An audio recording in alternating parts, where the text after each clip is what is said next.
Hello dear student, कैसे हो आप सभी लोग। उम्मीद करता हूँ सब अच्छे होंगे, सबकी पढ़ाई शानदार चल रही होगी।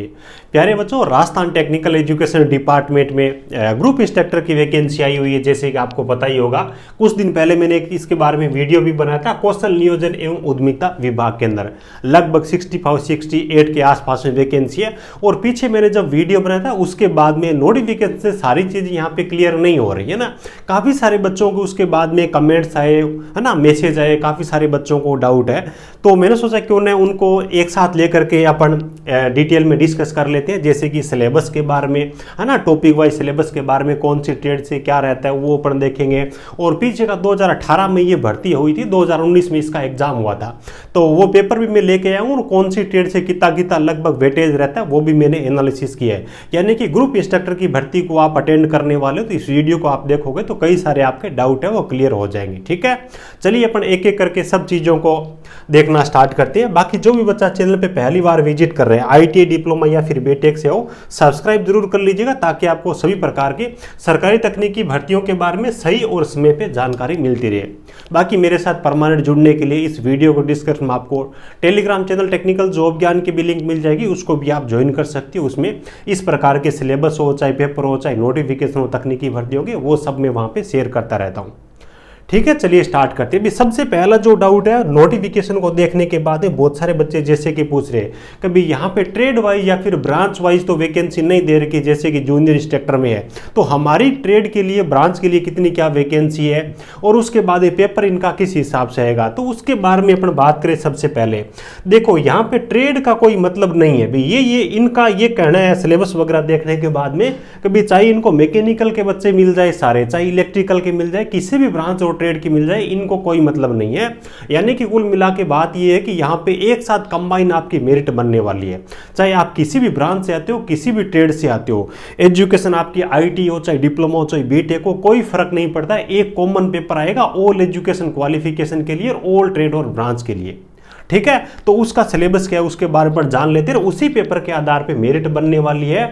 चाहे किसी के कितने ही नंबर आए, किसी भी ब्रांच से आए, तो कॉमन मेरिट उसके आधार पे बनने वाली है। हालांकि वैकेंसी बहुत जबरदस्त है। जिनके पास में एक्सपीरियंस है उनको मैं कहता हूं कि जरूर अप्लाई करना चाहिए। यहाँ पे 4800 ग्रेड पे है, थोड़ी सी यहाँ पे भूल सुधार है। पीछे जब मैंने वीडियो बनाया था तो लेवल 11 का 4200 ग्रेड पे बताया था, है ना। यहाँ पे सॉरी लेवल 12 है तो 4800 ग्रेड पे है ना। बहुत अच्छी सैलरी बनेगी, मान के चलिए 80,000 के आसपास में आपकी स्टार्टिंग सैलरी बन जाएगी। चलिए अपन डिस्कस कर लेते हैं। ये आरपीएससी की ऑफिशियल वेबसाइट पे जो सिलेबस दिया गया वो सिलेबस है। ठीक है, तो अपन डिस्कस कर लेते हैं। इसके अंदर आप देखोगे ना, अलग अलग पैराग्राफ डाल रखे हैं अलग अलग ट्रेड के हिसाब से, है ना। तो वो अपन डिस्कस कर लेते हैं। यहाँ पे आपका 150 नंबर का पेपर रहता है, प्रत्येक प्रश्न 3 नंबर का रहता है, नेगेटिव मार्किंग भी रहती है, 2.5 घंटे का आपको टाइम दिया जाता है। चलिएगा, देखो सबसे पहले जो पैराग्राफ नंबर के 1 के अंदर जो सिलेबस दे रखा है, जो टॉपिक इन्होंने दे रखे हैं, आईटीआई लेवल के वो टॉपिक है जो हर एक ट्रेड के अंदर कॉमन रहते हैं ना। जैसे कि आपके सेफ्टी से संबंधित हो गए, फायर फाइटिंग से संबंधित हो गए, इलेक्ट्रिक शॉक ट्रीटमेंट से संबंधित हो गए, वर्कशॉप कैलकुलेशन एंड साइंस से संबंधित हो गए, एम्प्लॉयबिलिटी स्किल के हो गए। तो कुल मिलाकर के पहला जो पैराग्राफ है वो है। डिप्लोमा बीटेक को तो भी आपको ये चीजें पढ़नी पड़ेगी, है ना। लेवल पेपर का आईटीआई का रहेगा, चाहे आपके एजुकेशन क्वालिफिकेशन कुछ भी हो। आ जाइए, नंबर 2 जो पैराग्राफ दिया गया इसमें देखो, इलेक्ट्रिकल ब्रांच है यानी कि इलेक्ट्रिशियन और इलेक्ट्रिकल है, उनसे संबंधित चीजें दी गई। यहाँ पे आप देखोगे यहाँ तक के लिए, है ना। जैसे कि nature of electricity, EMF, voltage, current, work, power and energy, AC and DC supply, Ohm's law, Kirchhoff's law, है ना। General concept of cell and battery, their defect remedies, calculation of voltage, current, power in AC circuit, wire joints, type of domestic and power wiring and their applications, brief ideas of conductors, semiconductors और insulators, different types of electrical and electronics components and their symbols, different types of resistors, capacitors, inductors, switches and connectors. ठीक है, तो ये सारे के सारे electrical से संबंधित टॉपिक हो गए। अच्छा वेटेज रहता है, आगे वेटेज भी बताऊंगा ट्रेड वाइज। उसके बाद यहाँ से लेकर के यहाँ तक जो चीजें दी गई है ये डिजिटल इलेक्ट्रॉनिक्स से संबंधित चीजें। भाई इलेक्ट्रिकल वाले बच्चे हैं वो तो इन चीजों को कवर कर लेंगे क्योंकि उनके अंदर डिजिटल इलेक्ट्रॉनिक्स भी रहता है ना। बाकी अलग अलग ट्रेड में ज्यादा ये चीजें है नहीं। तो यहाँ पे ये पैराग्राफ के लास्ट वाले जो कुछ टॉपिक्स है ये डिजिटल इलेक्ट्रॉनिक्स है। डिजिटल इलेक्ट्रॉनिक्स का पेपर के अंदर वेटेज जो रहता है वो लगभग 5% पूछे जाते हैं। आगे मैं आपको सब ट्रेड का डिटेल में बता दूंगा वेटेज किसका क्या रहता है। मैंने अच्छी तरीके से चीज़ों को एनालाइज किया है। उसके बाद में देखिए अपना जो पैराग्राफ नंबर 3 दे रखा है उसके अंदर आप देखो different types of woods their usages, है ना, seasoning of wood, different types of painting हो गई, वार्निश हो गए, brief discussion and usages of carpenter tools हो गए, मशीन्स हो गए। उसके बाद lettering, construction of plane, geometrical figures, यानी कि यहाँ पे जो चीजें दी गई है पैराग्राफ नंबर 3 है वो लगभग मान के चलिए आपका कारपेंटर ट्रेड से संबंधित है। ठीक है, किस ट्रेड से संबंधित है? कारपेंटर ट्रेड से संबंधित है। सिलेबस थोड़ा सा बड़ा है और वेटेज थोड़ा कम है, आगे अपन बात करेंगे।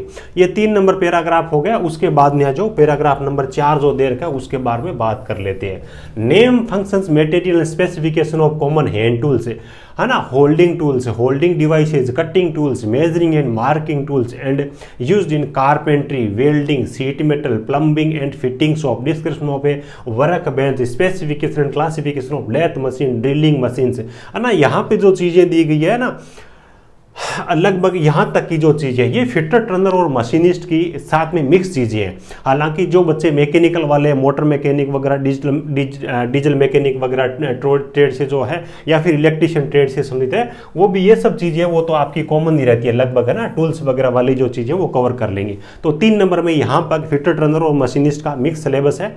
और उसके बाद में यहाँ से आप देखोगे care and maintenance of batteries, dynamo and self starters of vehicles, various system used in vehicles, lubrication, cooling, ignition, brakes and governors. ठीक है, तो ये आपकी मोटर मैकेनिक ट्रेड से संबंधित चीजें दी गई है।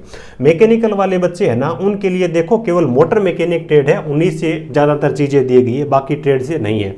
उसके बाद देखो एक वेरी इंपॉर्टेंट आपका सब्जेक्ट है और सब ट्रेड वाले इजीली कर सकते हैं, ये आपका कंप्यूटर से संबंधित बहुत जबरदस्त वेटेज रहता है कंप्यूटर का। और यहाँ पे कंप्यूटर के टॉपिक्स है वो भी कम दिए गए। तो कुल मिला के इस हिसाब से चीजें दी गई। अब पेपर पे चलने से पहले सबसे पहला आपका सवाल ये आ रहा होगा, जैसे कि बहुत सारे बच्चे पूछ ही रहे हैं, कभी ये अलग अलग चीजें हमारे को ऐसी कोई मार्केट के अंदर बुक मिल जाएगी जिसके अंदर ये सारा सिलेबस दे रखा हो, है ना। ये सारा सिलेबस किसी एक बुक के अंदर पॉसिबल नहीं है ना। इससे अच्छा ये है कि जो मेन कोर जो चीजें जैसे कि इलेक्ट्रिशियन ट्रेड होगी वेटेज अच्छा रहता है ना। कंप्यूटर हो गया, फिटर टर्नर मशीनिस्ट हो गई, है ना, works of calculation and science, employability skill हो गए, इन सबको आप तैयार करने की कोशिश करिएगा। ठीक है, बाकी देखो बुक्स वगैरह जिनके पास में है उनसे तैयारी करो तो आप कर सकते हो, लेकिन ITA लेवल का कंटेंट रहेगा। तो ITA लेवल के ये जो चीजें आप हमारे हैंड रिटन नोट्स है इनका भी यूज कर सकते हो ना। बहुत ही अच्छे हैंड रिटन नोट्स है, जैसे कि इलेक्ट्रिशियन ट्रेड है इनके नोट्स प्रोवाइड करवा के रखे हमने। फिटर टर्नर मशीनिस्ट है इसके अंदर जो सिलेबस दे रखा है लगभग तीनों ट्रेड का इसके अंदर कवर हो जाएगा। फिटर टर्नर मशीनिस्ट की यहाँ पे विशेषता ये है कि लगभग 70% जो सिलेबस है ना वो फिटर टर्नर और मशीनिस्ट का साथ में मैच करता है, कॉमन रहता है। तो इस एक नोट्स के जरिए भी आपकी ये तीनों चीजें वो तैयार हो जाएगी।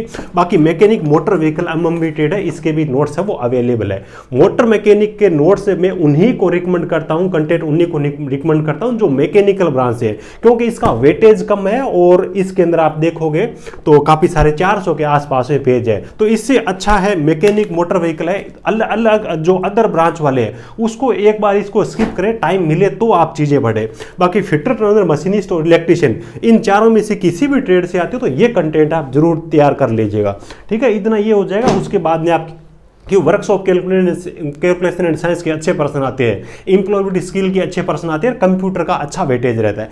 इतना आप तैयार कर लोगे तो भी यहाँ पे बहुत अच्छा स्कोर कर सकते हो, क्योंकि देखिए वो चीज़ है कभी यहाँ पे पूरे में से पूरे नंबर तो कोई नहीं लेके आ पाएगा, क्योंकि अलग अलग ट्रेड का यहाँ पे सिलेबस है वो दिया गया है।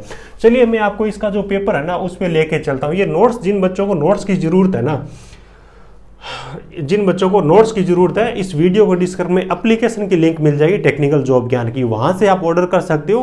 बाकी ऑर्डर करने के लिए व्हाट्सअप नंबर भी मैं आपको स्क्रीन पे दे दूंगा और इस वीडियो के डिस्क्रिप्शन में भी आपको सारी डिटेल्स डाल दूंगा। ठीक है, तो डाक के जरिए हम भेजते हैं, अच्छा कंटेंट है, इनके जरिए आप अपनी तैयारी कर सकते हो। चलिए अपने पेपर के बारे में बात कर लेते हैं। ये जो पेपर है 2018 भर्ती का है, जिसका एग्जाम 7/11/2019 को हुआ। RPSC की ऑफिशियल वेबसाइट से ये डाउनलोड किया गया। ठीक है, 150 प्रश्नों का पेपर है, 450 नंबर है, प्रत्येक प्रश्न 3 नंबर का, नेगेटिव मार्किंग है, 2.5 घंटे का टाइम दिया गया। पहले पेपर देख लो, उसके बाद लास्ट में एनालिसिस में चलेंगे।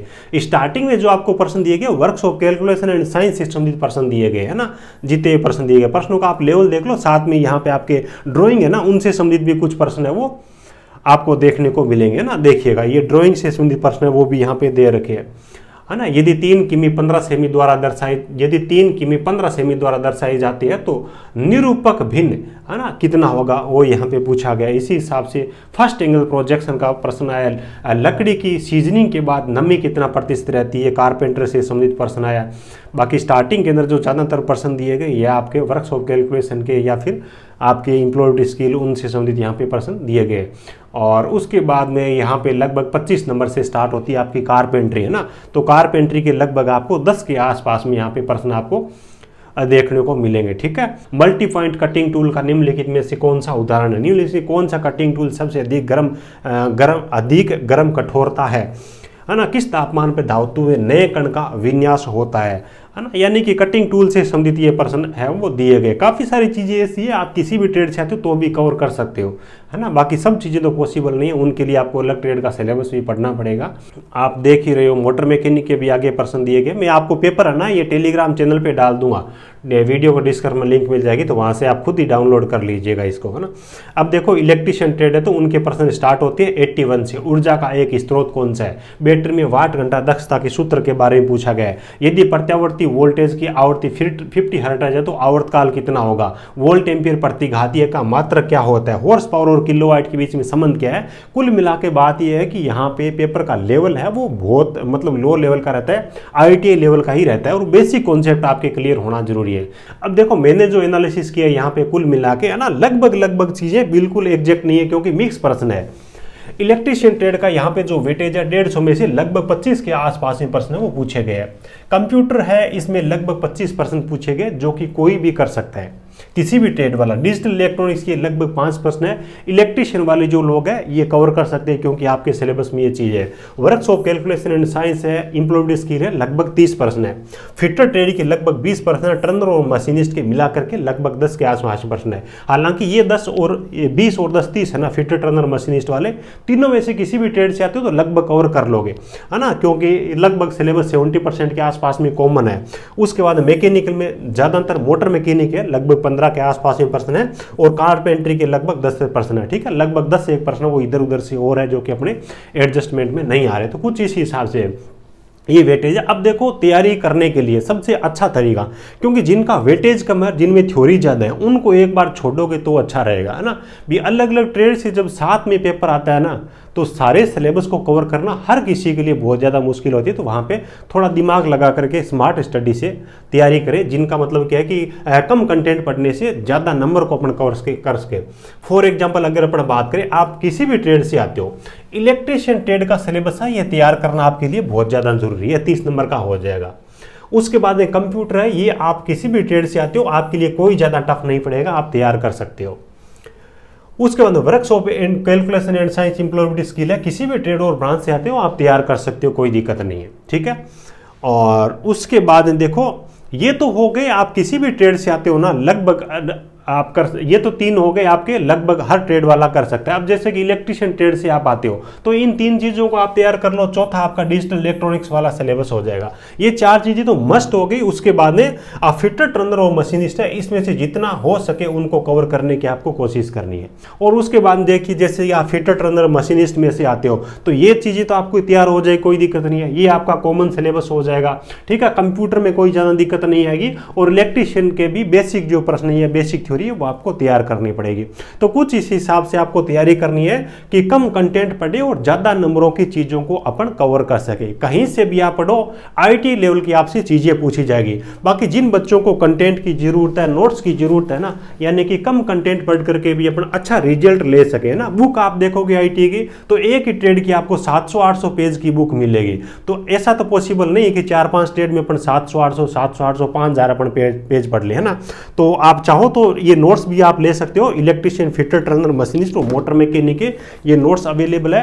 ऐप पे भी आपको मिल जाएंगे, वीडियो को डिस्क्रिप्शन में लिंक मिलेगी। बाकी स्क्रीन पे भी आपको व्हाट्सअप नंबर दे रहा हूँ, इन पे व्हाट्सअप करके और ऑर्डर कर सकती हो। ऑफलाइन आपको डाक के द्वारा स्पीड पोस्ट के जरिए ये नोट्स आपको भेज देंगे। उम्मीद है सब चीज़ें आपको बहुत ही अच्छी तरीके से समझ में आई होगी। आपका कोई भी दोस्त भाई बहन जो ग्रुप इंस्ट्रक्टर की तैयारी कर रहा है और सिलेबस और पीछे के पेपर को लेकर के परेशान है, उसके साथ में ये वीडियो शेयर जरूर करना, काफ़ी ज़्यादा उनकी हेल्प होगी। चलिए, thank you, best of luck.